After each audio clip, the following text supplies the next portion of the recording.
Personhood. It is the condition of a living being that is a part of society's moral consideration. To some, you develop it even before you are born and leave it behind when you die, shadowing over your grave and residing in the memories of you that others hold on to. It is what makes you loved and cared about by others. It is what makes you entitled to the rights we all have as human beings. But sadly, though consequences are necessary for crimes, there are those who feel that a bad choice can lead to you relinquishing all of your personhood. You don't deserve to be treated like a person. You deserve to be tortured. You deserve to be killed.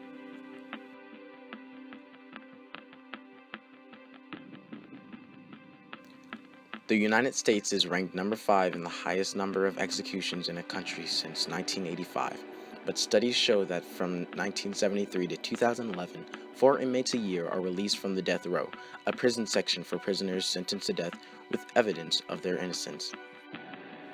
With this consistent amount of people being found innocent after their death sentence ruling, there must be some chance that an inmate that is eventually executed might have been found innocent too, if given enough time.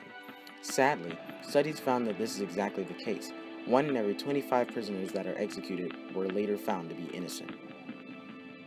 The reality of the matter is that the court system is not as perfect as most would assume. There is a 4% risk of wrongfully convicting a defendant in court. Though this seems small, the punishment of death is permanent and cannot be undone. So a risk of 4% is 4% too much.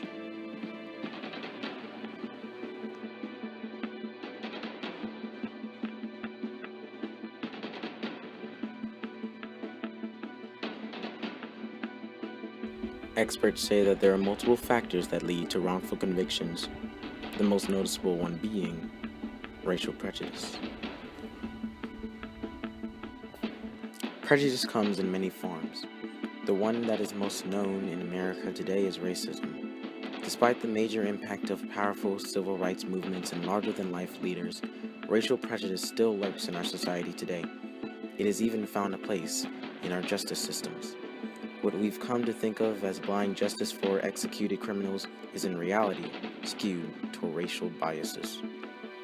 95% of elected prosecutors in death penalty states are white. This racial disparity amongst prosecutors would not be as suspicious if it did not correlate to how the overwhelming majority of death row defendants have been executed for killing white victims and a small fraction for the vice versa. This could explain why the death row consists of 43% of African Americans nationwide, despite them only making up 13% of the American population.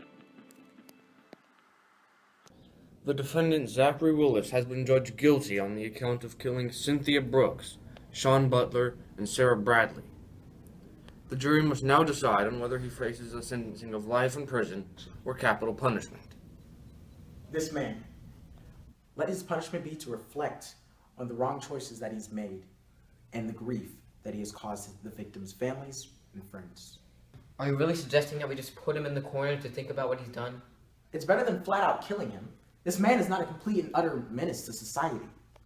He's already restrained, he cannot hurt anyone else, and I still believe that there is hope for him.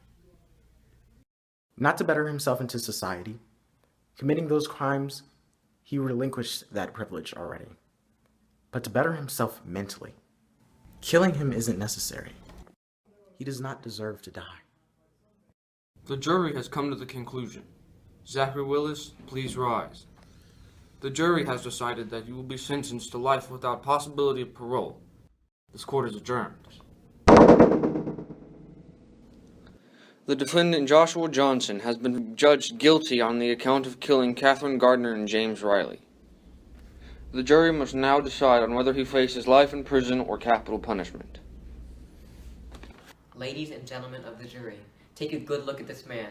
He is a killer, a murderer, and let the record show that he's not only took 1, but 2 innocent lives. He's amongst the people who participate in gang and street violence. They are a threat to our peaceful society. We must show them that we are not afraid of serving swift and permanent justice to people like him. I call psychologist Dr. Walter Gihani to the stand. Dr. Gihani, based on your studies, you have determined that the race factor, that being black increases the future dangerousness for various complicated reasons. Is this correct? Yes.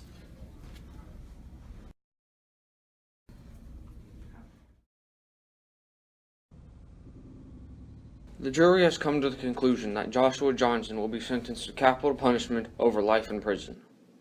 This meeting is adjourned.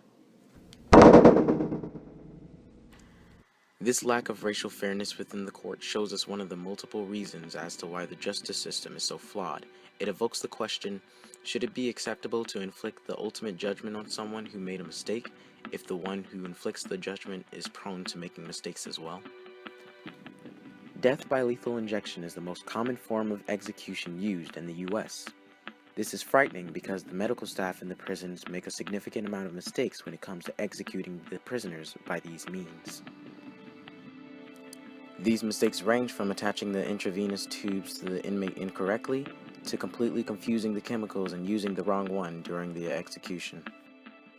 The underperformance is caused by lack of experience, stress, and even carelessness, and can lead to inadvertent yet insufferable amounts of torture for the inmates.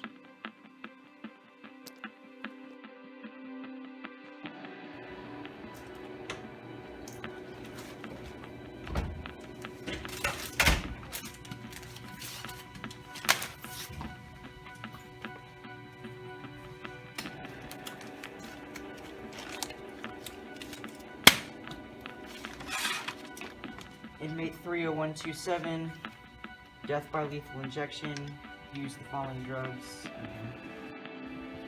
Okay, the midazolam sedative, pancronium bromide, and potassium chloride.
The death penalty is broken beyond repair. Punishments are necessary for those who are guilty of crimes, but no one deserves to be put to death based on their race. No one deserves to be in agonizing pain before their last breath because their executors are careless and have no respect for them. People, whether innocent or not, are people. We all have rights, we all have feelings, we all have dreams and desires. We are all loved and cared for because we all have personhood. And no action we take in life should allow anyone to take that away from us.